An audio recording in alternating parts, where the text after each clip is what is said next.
আসিফ মাহমুদের একটা বক্তব্য, ছোট্ট করে একটা বক্তব্য, বিচার বহির্ভূত হত্যাকাণ্ডের ডেফিনেশন বুঝতে হবে।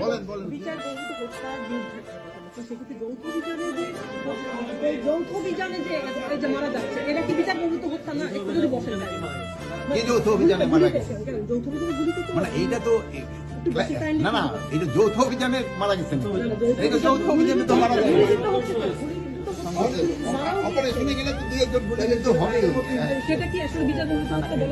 সংঘর্ষ হয়েছে, বিচার বহির্ভূত হত্যার ডেফিনিশনটা বুঝতে হবে। কিন্তু লিডার আছে তো বিচার বহির্ভূত হত্যার ডেফিনিশনটা বুঝতে হবে। কিন্তু লিডার আছে তো একই। লীগের যারা দর্শক আছেন বা আওয়ামী লীগের যারা ভাই বোন আছেন তাদের কাছে রিকোয়েস্ট থাকবে আমার চ্যানেলটি একটু বেশি বেশি করে সাবস্ক্রাইব করবেন এবং শেয়ার করে দেবেন, কমেন্টস করবেন, লাইক করবেন, কমেন্টস দেবেন, কারণ কি চ্যানেলটা গ্রো হইতে একটু সময় লাগতেছে আর কি। যাই হোক, উপদেষ্টা আসিফ মাহমুদ ইংরেজি তো মনে হয় যে ওনারা অনেক শিক্ষিত মেধাবী, আমার মনে হয় এরকম চামচামি করতে করতে বা দেশের বিরুদ্ধে ষড়যন্ত্র করতে করতে লেখাপড়া কোনো ভালো হয়নি, ঠিক আছে? তা না হলে যে একটা উপদেষ্টা হয়েছে তারা ইংলিশে টকিং করতে হবে কিভাবে, ইন্টারন্যাশনাল ল্যাঙ্গুয়েজ, সেক্ষেত্রে সে ইন্টারন্যাশনাল ল্যাঙ্গুয়েজের সিস্টেম, কথা বলার স্কিল, কথা বলার দক্ষতা সে জানে না। সে কিন্তু ইউনিভার্সিটিতে পড়ে, বাংলাদেশের নাম করা ইউনিভার্সিটিতে পড়ে। বন্ধুরা, বিচার বহির্ভূত হত্যাকাণ্ড বাংলাদেশে হচ্ছে না, তাদের নাকি চোখেই পড়ে না। বিচার বহির্ভূত গার্মেন্টস কর্মী গুলি করে ফায়ার করা, তারপরে যৌথ অভিযানে গিয়ে গুলি করে ফায়ার করা, এখানে সেখানে মব জাস্টিস হচ্ছে বাংলাদেশে। মানে বাংলাদেশ মব জাস্টিসের একটা কারখানা, মানে মব জাস্টিস বলা চলে না, মানে এটা জাস্টিস বললে পড়া মানে একটা কি হয়, ভয়ঙ্কর কথা হয়।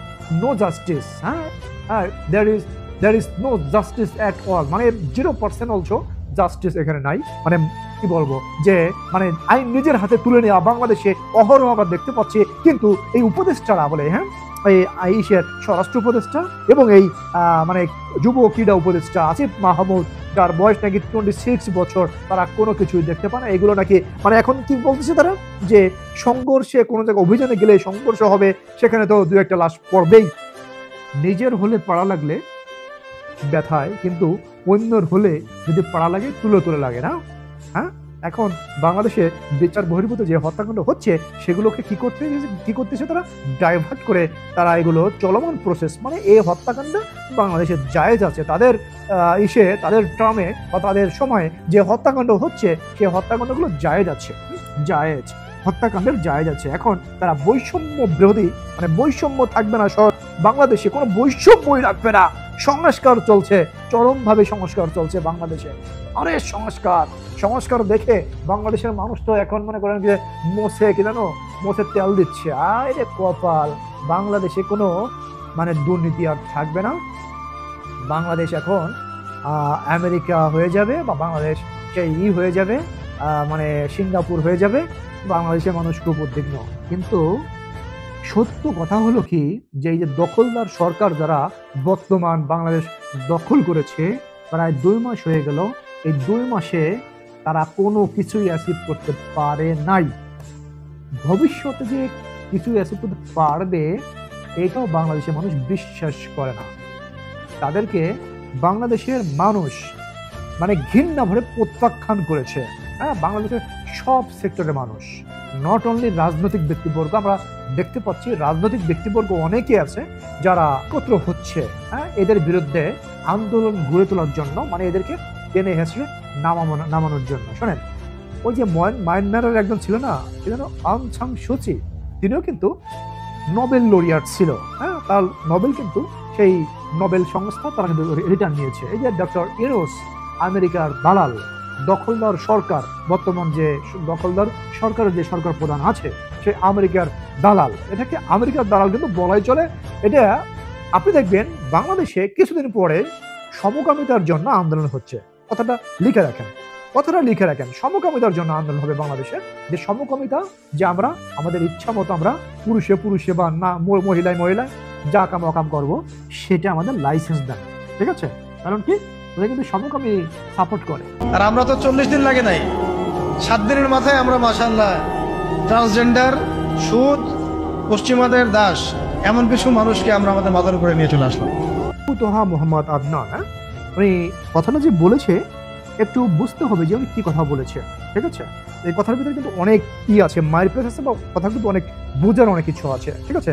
যে মনে করেন যে ইউরোপ কান্ট্রি যেগুলো আছে, যেগুলো পশ্চিমা বিশ্ব, পশ্চিমা রীতিনীতি, পশ্চিমা আচার ব্যবহার, হ্যাঁ, একদম গলায় গলায় প্রেত, হ্যাঁ, মানে ইসরায়েলের পক্ষে আমেরিকা, সারা বিশ্ব ইসরায়েলের বিপক্ষে, কিন্তু এক আমেরিকার জন্য সেখানে মানে কি বলবো, হত্যাকাণ্ড, প্রতিনিয়ত হত্যাকাণ্ড চালাচ্ছে, যে আমেরিকার সাথে ভর করে সেই দখলদার ইসরায়েল। আপনারা জানেন যে ইসরায়েল কিভাবে হত্যাকাণ্ড চালাচ্ছে, প্রায় 30,000-এর মতো শিশু বাচ্চা তারা হত্যা করেছে, লেবাননে শুরু করেছে, হ্যাঁ, ফাইটিং লেবাননে শুরু করেছে।